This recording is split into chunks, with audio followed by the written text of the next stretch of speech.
تو اس تمام کا تعلق دہقان کے ساتھ ہے۔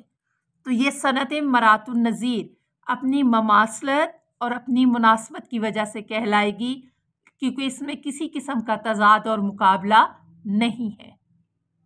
عزیز بچوں، معنوی لحاظ سے دوسری قسم حسن تعلیل۔ تعلیل کا مطلب ہے سبب یا وجہ۔ اس کی اگر ہم تعریف دیکھیں تو کسی چیز کی ایسی علت سبب یا وجہ کو کہتے ہیں، یعنی ایسی علت یا سبب بیان کرنا جو اصل وجہ نہ ہو، بلکہ شاعر نے اس کا اظہار محض شاعرانہ حسن کے لیے کیا ہو، تو اسے صنعت حسن تعلیل کہا جائے گا۔ اب اس کی مثال دیکھیے، کس قدر احساس ہے فطرت کو میرے درد کا، جاگتے رہتے ہیں تارے رات بھر میرے لیے۔ اب حقیقت اگر دیکھی جائے تو رات کو تاروں کا نکلنا یہ فطرت ہے، لیکن یہاں شاعر نے تاروں کے نکلنے کو اپنے درد کے ساتھ منسوب کر دیا ہے، اس کا تعلق بنا دیا ہے، اس کو سبب بنا دیا ہے۔ تو اس لحاظ سے یہ حسن تعلیل ہے۔ اگلی مثال دیکھیے کہ رات مجلس میں تیرے حسن کے شعلے کے حضور، شمع کے منہ پہ جو دیکھا تو کہیں نور نہ تھا۔ یعنی شمع جلتی ہے تو اس کی روشنی ہوتی ہے، لیکن یہاں شاعر نے حسن تعلیل سے کام لیا، اور تعلیل کے اس زمرے میں اس نے کہا کہ اے محبوب، رات مجلس میں تیرے حسن کے شعلے کے حضور، اے محبوب تیرے حسن کے سامنے جو شمع جل رہی تھی وہ بھی ماند پڑ گئی، اس میں بھی ہمیں کسی قسم کی کوئی روشنی نظر نہیں آئی۔ اگلا مرثیے کا شعر ہے میر انیس کا، تھی نہر القمہ بھی خجالت سے آب آب، روتا تھا پھوٹ پھوٹ کے دریا میں ہر حباب۔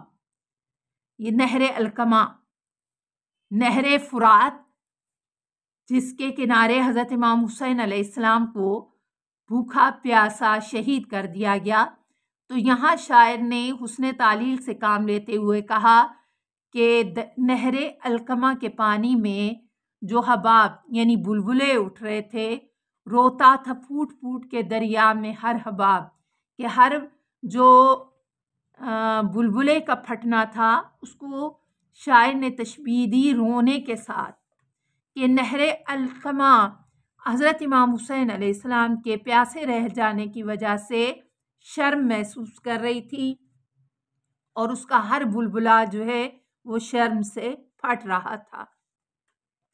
اگلی مثال دیکھیے کہ پیاسی جو تھی سپاہ خدا 3 رات کی، یہ بھی حضرت امام حسین علیہ السلام کی فوج کے بارے میں ہے کہ وہ 72 مجاہد جو 3 دن تک پیاسے رہے، تو ان کی اس پیاس کی وجہ سے ساحل سے سر پٹکتی تھیں موجیں فرات کی۔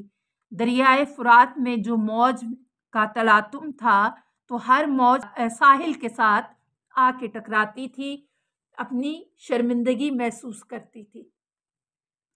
عزیز بچوں، اگلی صنعت ہے صنعت تعلیلی۔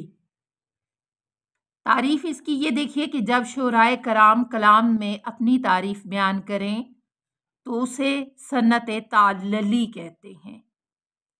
مثالیں اس کی دیکھیے، اسی اقبال کی جستجو کرتا ہوں برسوں، بڑی مدت کے بعد آخر شاہیں زیر دام آیا۔ علامہ اقبال کا شعر ہے اور انہوں نے اپنی تعریف میں یہ لکھا۔ حسرت یہ کس کے حسن محبت کا ہے کمال۔ حسرت کا شعر، کہتے ہیں سب جو شاعر رنگین نوا مجھے۔